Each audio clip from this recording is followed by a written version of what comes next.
여기 이제 보시면 이제 우리 그 코드의 생산성을 이제 향상시켰죠. 그 여러 이제 전처리 과정이 있는 경우 이제 그렇고 그래서 결론적으로 그 아까 리치 알파 0.1에서 좋다는 거 알았는데 그러면 이것도 좋아요.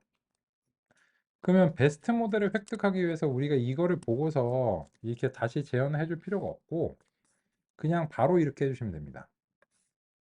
바로 그냥 이 튜닝기에서 베스트 모델이라고 하는 속성이 있어요. 에스티메이터 속성이 있어요. 그러면 그게 학습된 베스트 모델이 이렇게 나옵니다. 그러니까 근데 우리가 튜닝기에 파이프라인을 전달했기 때문에 파이프라인 통째로 이제 이렇게 나오고 그리고 요거는 학습된 상태이기 때문에 다시 학습할 필요가 없어요. 이미 학습이 된 거야. 최적화가 된 상태거든요. 그래서 바로 쓰시면 돼요.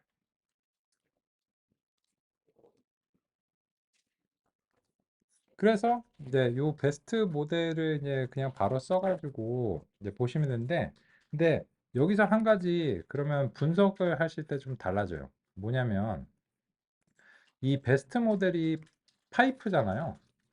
그러다 보니까는 이 베스트 모델 자체에서의 코이피션트를 뽑으면 안 되고 베스트 모델의 그죠? 리찌를 뽑아야 돼요. 그러니까 이 리찌가 그 혼자서 자란 게 아니잖아요. 스케일러의 도움을 받았고 폴리의 도움을 받아서 자란 리치잖아요. 그러니까 이 베스트 모델 자체가 리치가 아니다라는 점을 좀 유의를 하셔야 돼요. 근데 그 중에서 이제 리치를 뽑아서 이제 보시려면 이렇게 리치만 딱 뽑아서 이렇게 그 선택하시는 게 가능해요. 그죠? 그러면 이렇게 선택한 거에서의 코에피션트를 봐야 되겠죠. 그래서 이제 밑에 있는 이제 코드들이 이렇게 이제 바뀐다. 리치의 코에피션트 이렇게 이제 바뀌어야 되고 얘는 베스트 모델의 코에피션트가 아니고 리치의 코에피션트 이렇게 이제 바뀌어야겠죠. 그래서 이제 파이프를 구성하시면 이제 거꾸로 내부의 특정한 그 공정에 접근해서 봐야 되는 경우가 지금처럼 있기 때문에 이제 완결성 있게 말씀드리기 위해서는 이렇게 이제 끝까지 다 이제 해봐야 될 것 같습니다.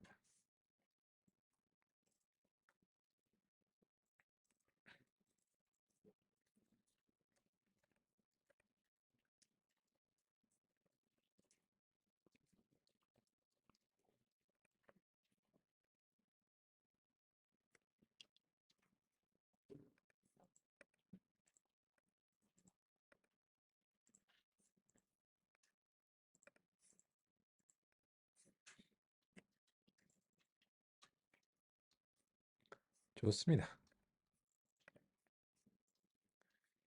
그러면 이제 그 논의도 이제 재밌었는데 그래서 이제 진도 구성을 조금 해야 되겠네요.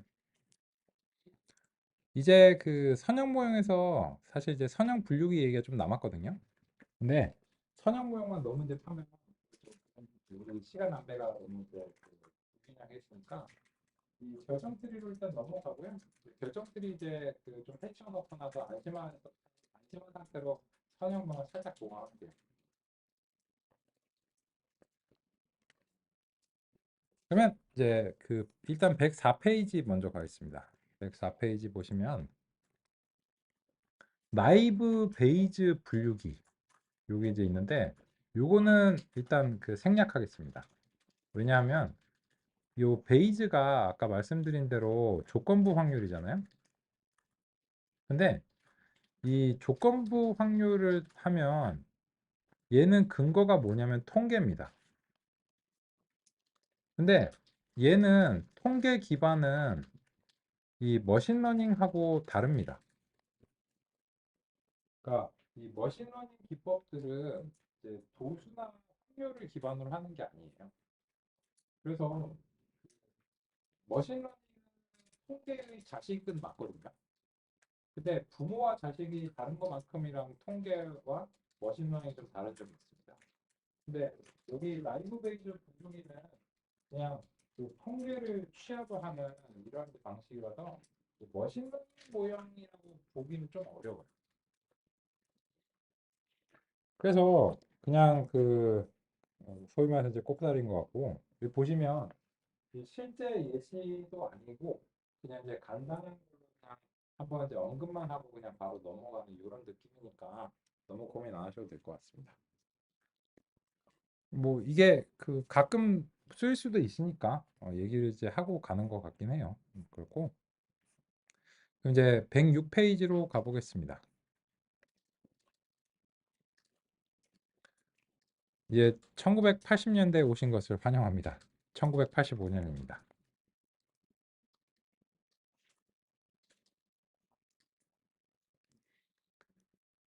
이 발전사적인 관점에서 그 간단하게 좀 이제 언급을 드리고 가겠습니다.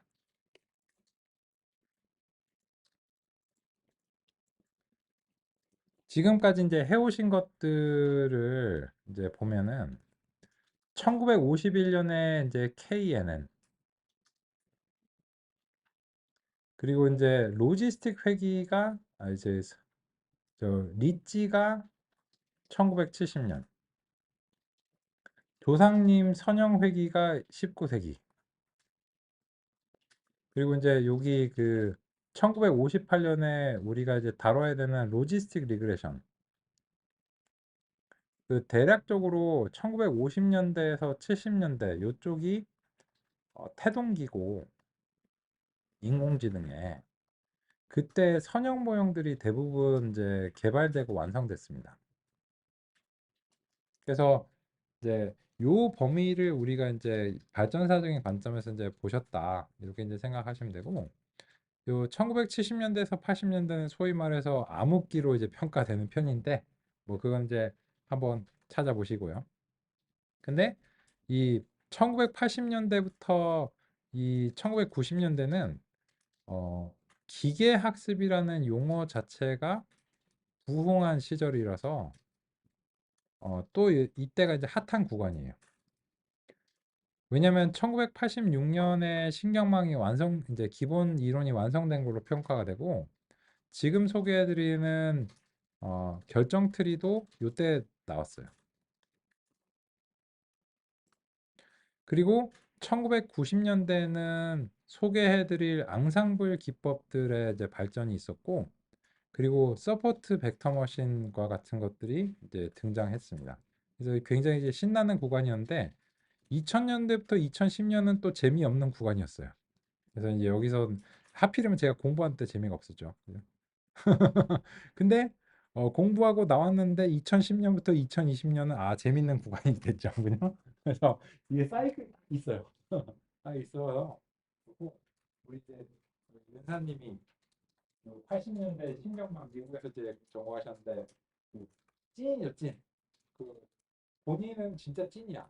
80년대 딱 신경막을 전공하셨으니까. 근데 그 한국에 오셨는데 그, 그 이후로 이제 신경망이 보통 망했어요.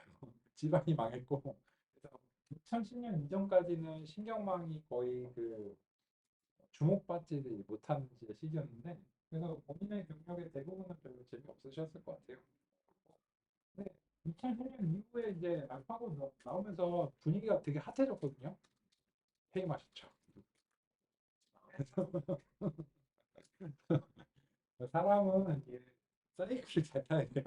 맞는 것도 중요한데 자기 은퇴하고 나서 이렇게 뭐 되면 의미가 없는 거잖아, 그죠? 사이클을 잘 타야 됩니다. 지금은 이제 폭발하는 중이죠. 지금은 인구가 이제 폭주하는 중인데 아 LLM에 대해서는 제가 내년 전망에 대해서는 조금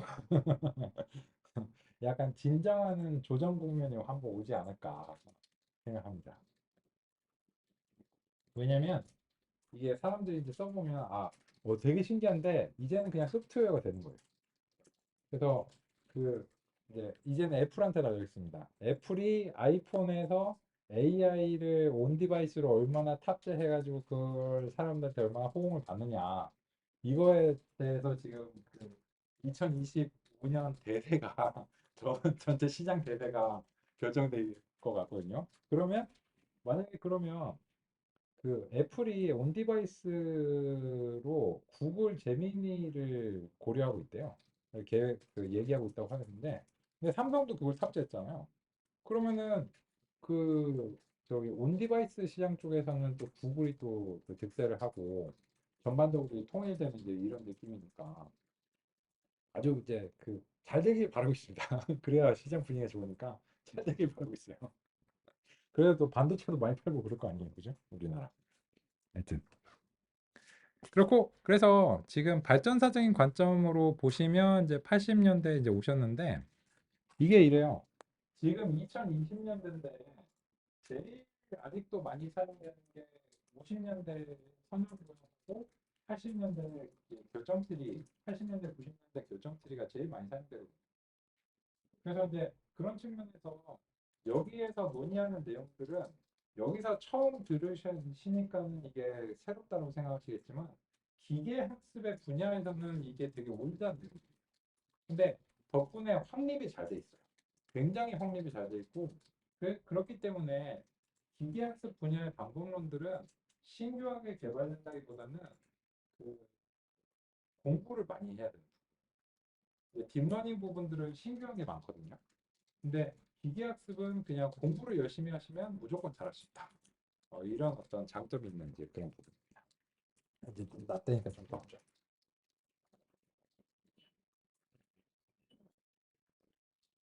그러면 이제 그 결정 트리로 가보겠습니다.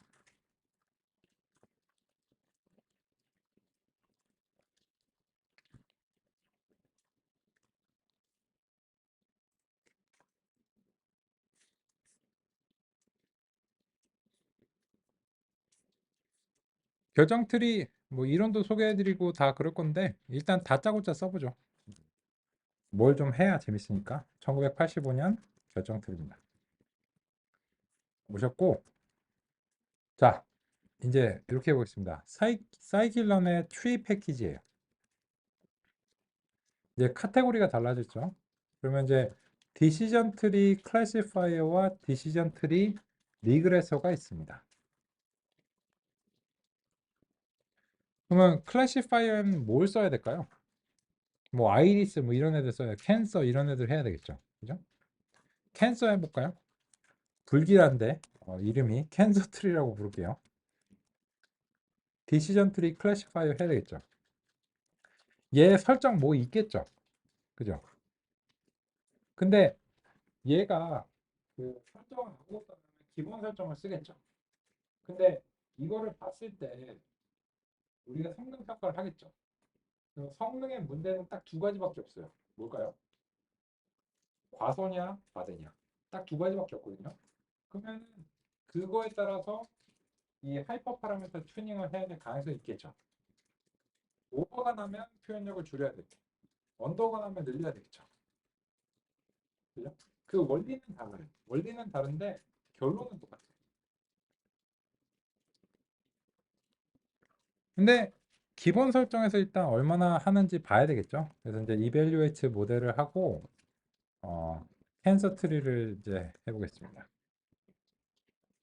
이 캔서 트리를 하고 그러면 이제 캔서는 오늘 안 써봤는데 캔서 데이터, 캔서 타겟하고 랜덤 스테이트는 뭐 하나 정하기로 하고요. 그리고 얘는 그 분류의 문제라서 오랜만에 그 스트래티파이도 하겠습니다. 캔서 타겟으로 스트래티파이도 하고 이렇게 이제 해보겠습니다.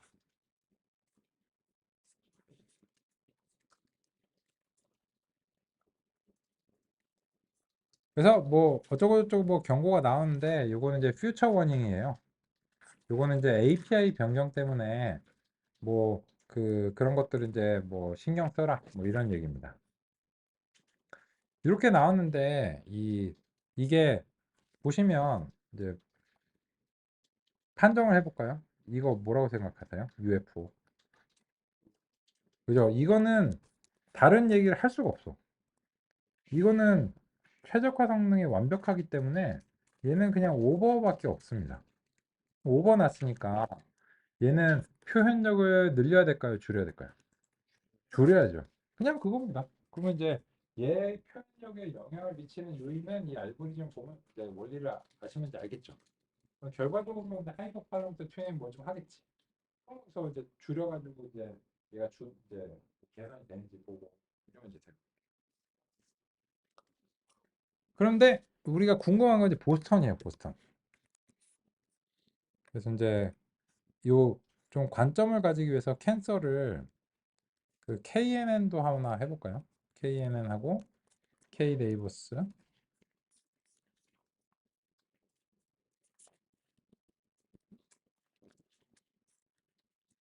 이게 뭐 좋은지 나쁜지 조금 관점을 잡기 위해서 네이버스 이제 가져오고 K 네이버스 클래시파이어 이제 가져오고 KNN의 그 n네이버스 기본값은 이제 5 뭐 적당히 이제 괜찮은 값이고 이벨리웨이트 모델의 설정은 동일하게 대신에 캔서 트리 대신에 KNN으로 여기 이제 보시면 KNN에 비해서 그렇게 잘하지 않았죠.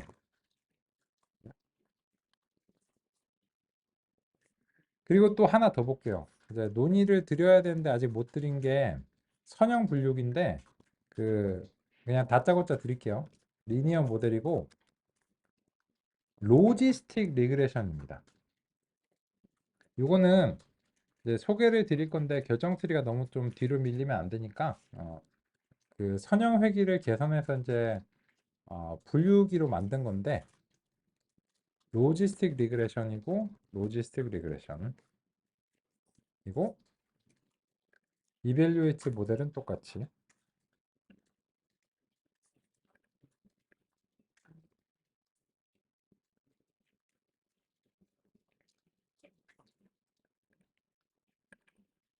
로지스틱 리그레션 하면은 얘가 되게 성능이 좋아요.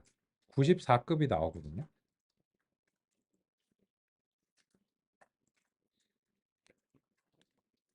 그래서 그 우리 선생님께서도 그몇번 요청 주셨는데 그 이제 알고리즘을 일단 다 평가를 해봐야 돼요. 어떤 데이터에 대해서 일단 다 평가를 해보고 누가 잘하니 하고 누가 잘한 게 있으면 왜 잘하니 이렇게 이런 분석을 해봐야 되고 그럼 이제 그걸 보면서 느낌을 가지고서 아마도 얘가 이럴 것이다라고 이제 감을 잡으신 상태에서 EDA를 하면 방향을 확 좁힐 수가 있죠. EDA도 너무 이렇게 그냥 EDA를 방향성 없이 하면은 너무 황당하니까요. 근데 이거를 보면 뭔 얘기를 할 수 있을까요? 요 결과. 캔서 데이터가 의외로 대단히 선형성이 강한 데이터예요. 그래서 이제 30차원이라서 얘가 보는 게 불가능하잖아요. 이게 30차원짜리인데 근데 그냥 별다른 뭐 처리를 안 했는데 굉장히 성능이 좋아요. 그러면 이거를 보면 이거 캐저 데이터는 암인 것과 암이 아닌 거는 그냥 한눈에 봐도 구분될 가능성이 높아요. 이 결과가 얘기해 주는 게 그런 거거든요. 근데 이제 이 로지스틱 리그레션은 1958년인가 개발된 알고리즘이에요. 근데 그 80년대에 개발된 알고리즘이 그러면은 최신이기 때문에 더 잘하냐? 그런 건 아닙니다. 보시다시피 80년대 결정 트리가 이해해서 두 가지 의미로 열등한데요. 첫 번째로는 가속함이 심하고 일반화 성능이 얘보다 낮아요. 그러면 두 가지 모두 열등하기 때문에 이 알고리즘이 저거에 비해서 더 못하는 거죠. 결론적으로 그렇게 거죠.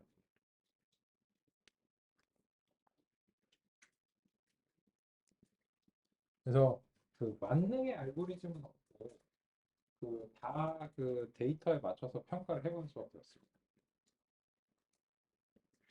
근데 그 보스턴 데이터는 얘기가 좀 다릅니다. 보스턴 데이터는 우리가 이제 잘 알고 있는데 그래서 일단은 보스턴 트리를 하나 만들어 보죠. 하고 디시전 트리 리그레서를 고르셔야 되겠죠. 리그레서 이제 고르고 이 보스턴은 뭐 우리가 이제 결과를 잘 알고 있으니까 기대가 좀 있습니다. 그래서 보스턴 트리를 보스턴 데이터와 보스턴 타겟을 하고 랜덤 스테이트 이제 4를 잡고서 잘해주길 바래. 이렇게 이제 나왔습니다.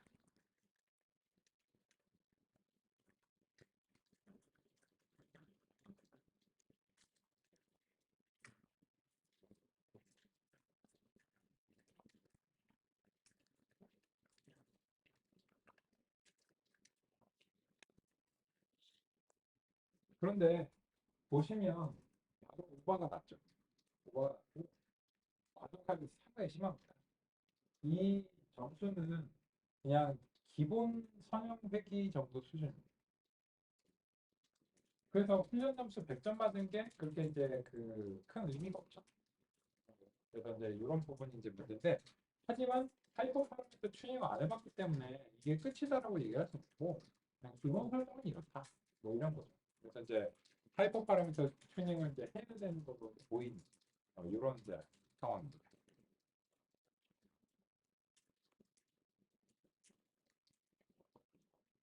근데 그 이 점수가 개선이 안 되면 기본 선형 모형보다 못한 상황이기 때문에 이제 가치를 입증하기 좀 어려워지겠죠. 그렇습니다. 그러면 이제 우리가 점차 이때까지 해온 논의가 많기 때문에 새로운 알고리즘이 등장할 때 그 알고리즘에서 결국은 하이퍼 파라미터 튜닝해서 과적합을이나 과소적합을 탈피해야 된다 이런 얘기인데 그 하나 여쭤볼게요. 이거 혹시 차원 확장 안 해서 그런 거 아니야? 라고 누가 그런다면 어떻게 답하시겠어요?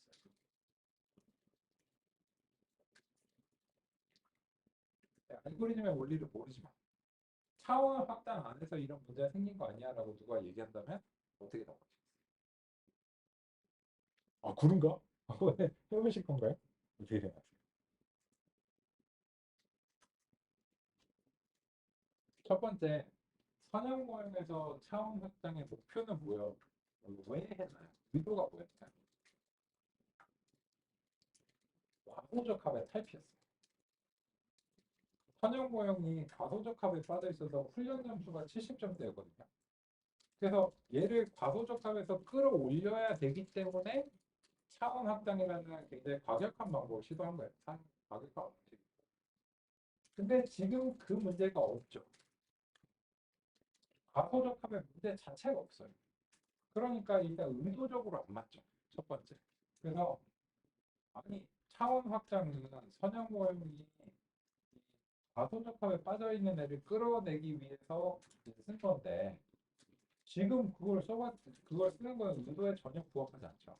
첫 번째 문제고 두 번째 문제는 차원 확장은 특성공학을 통한 차원 확장은 이 결정 트리 계열할 때 전혀 소용이 없습니다. 전혀 의미가 없어요. 그래서 그 결정 트리는 그냥 방식이 완전히 다르기 때문에 그 특성 공학 자체가 필요하지 않은 경우가 꽤 많아요. 그래서 결정 트리들은 손을 많이 안 탄다는 굉장히 큰 장점이 있습니다.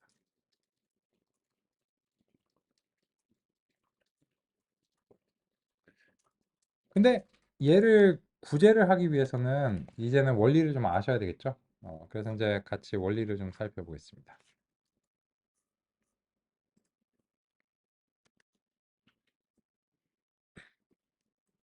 다음은 0과 1 두 가지 유형의 출력을 갖는 2차원 데이터셋의 분포를 시각화한 것입니다. 표본의 분포는 선형 모델로는 완전하게 유형을 분리하기 어려운 비선형적 분포입니다. XOR 분포와 유사합니다. 결정 트리는 각 특성들을 여러 단계에 걸쳐 분리하는 방식으로 문제를 해결합니다. 마치 if-else 구문을 작성하는 것과 유사합니다. 결정 트리가 문제를 해결하는 방법을 같이 살펴보겠습니다.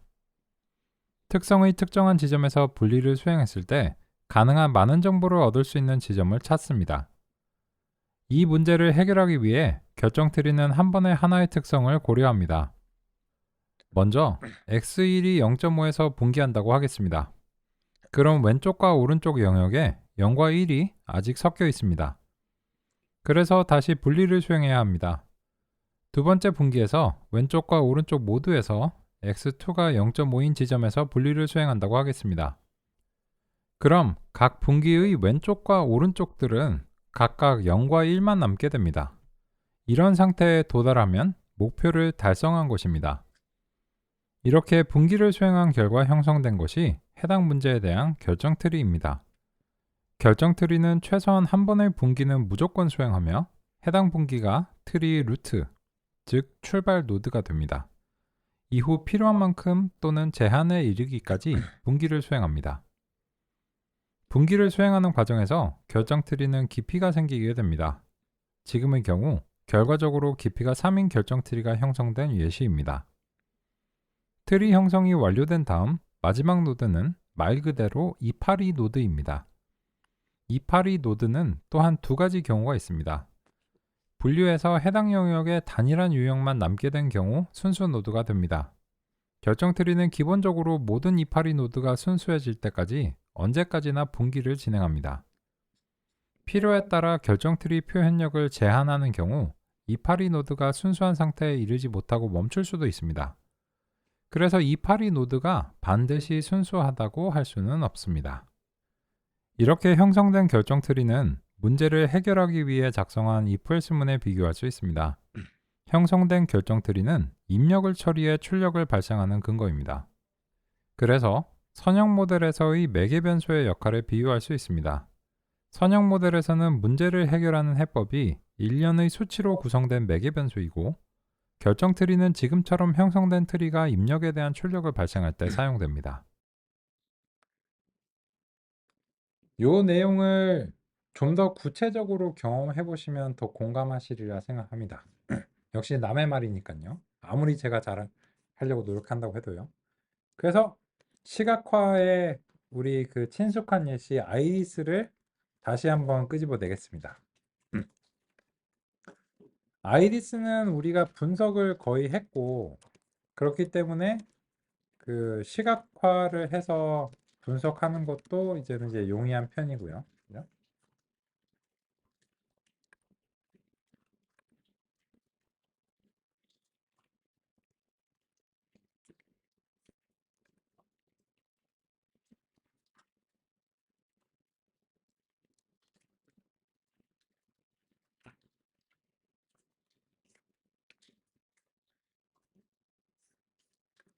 이전에 이제 여러 번 했기 때문에 그냥 바로 이제 보겠습니다.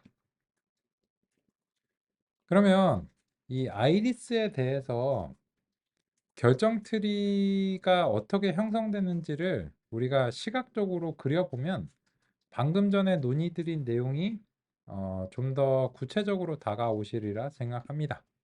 그래서 네, 그런 부분들을 같이 살펴보려고 합니다. 먼저 아이리스를 지금 시각화를 했는데 그 뭐 이 두 개를 골라서 했죠. 따라서 이 아이리스 트리 같은 경우에도 우리가 이제 좀 그렇게 이제 해보려고 합니다. 이제 위쪽에 이제 셀을 하나 좀 추가를 하고 아이리스 트리를 이제 만드는데 여기서 디시전 트리 클래시파이어를 설정을 하겠습니다. 그리고 아이리스 트리를 하는데 지금은 그 훈련 시험 뭐 분리 뭐 이런 것들이 큰 관심사는 이제 아닌데 그래도 그냥 귀찮으니까 이벨리웨이트 이제 모델 해서 아이리스 트리를 훈련하겠습니다. 근데 이때 아이리스 데이터를 이 그래프에 맞춰주기 위해서 그 첫 번째랑 세 번째 열만 선택하는 것을 이제 적용하고요.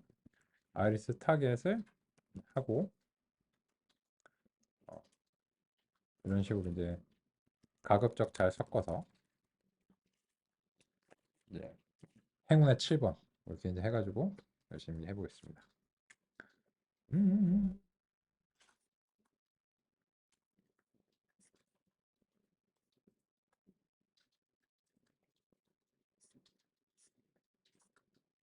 펜다스가 여기서 왜 나오니? 뭐 할당을 잘못해 놨나 본데요.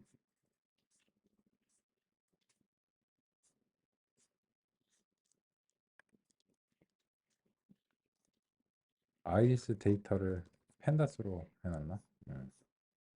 요게 에즈 프레임을 해가지고 요게 이제 이렇게 이제 된 것 같아요. 그러면 요거는 그 LOC 아니 ILOC 이렇게 이제 하겠습니다. 그런가? 잠시 보겠습니다. 아이리스를 노드 아이리스로 하는데 에즈 프레임을 이제 하면은 모두 다 데이터 타입이 바로 뭐냐. 그렇군요. 요 부분 때문에 그렇군요. 귀찮아서 그렇게 했는데 그 덕분에 더 귀찮아졌습니다. 그러면 이제 요거를 좀 공감이 안 되실 수도 있으니까 이제 2 numPy 또 이제 순간적으로 좀 내려가지고 이렇게 이제 하겠습니다. 그게 제일 나을 것 같아요. 근데 이제 결과가 좀 안 좋네. 랜덤 스테이트 좀 좋은 거 고르겠습니다. 예, 그래도 좀 좋은 결정 연결을 형성하길 바라니까요. 그러면 이제 보시면 지금 두 개의 열만 선별했음에도 불구하고 훈련과 시험 점수가 거의 완벽에 가깝게 훌륭하잖아요. 근데 이거는 KNN도 이 정도 할 수 있잖아요. 그러니까 뭐 이거가 뭐 특별히 더 훌륭하다라고 이제 얘기를 할 수는 없습니다. 그런데 아이리스 이 결정 트리는 좋은 점이 뭐냐면 형성된 결정 트리의 시각화가 굉장히 용이합니다. 그래서 아래쪽에서 사이클런의 트리 패키지에서 플라트리라고 하는 API를 가지고 오고 이 플라트리에 훈련된 아이리스 트리를 넘겨서 그림을 이제 그려보겠습니다. 그러면 그야말로 if-else 문의 근거가 여기 나옵니다. 여기에 대한 상세한 분석은 우리 빅브레이크 이후에 하겠습니다. 일단 여기까지 먼저 살펴보겠습니다.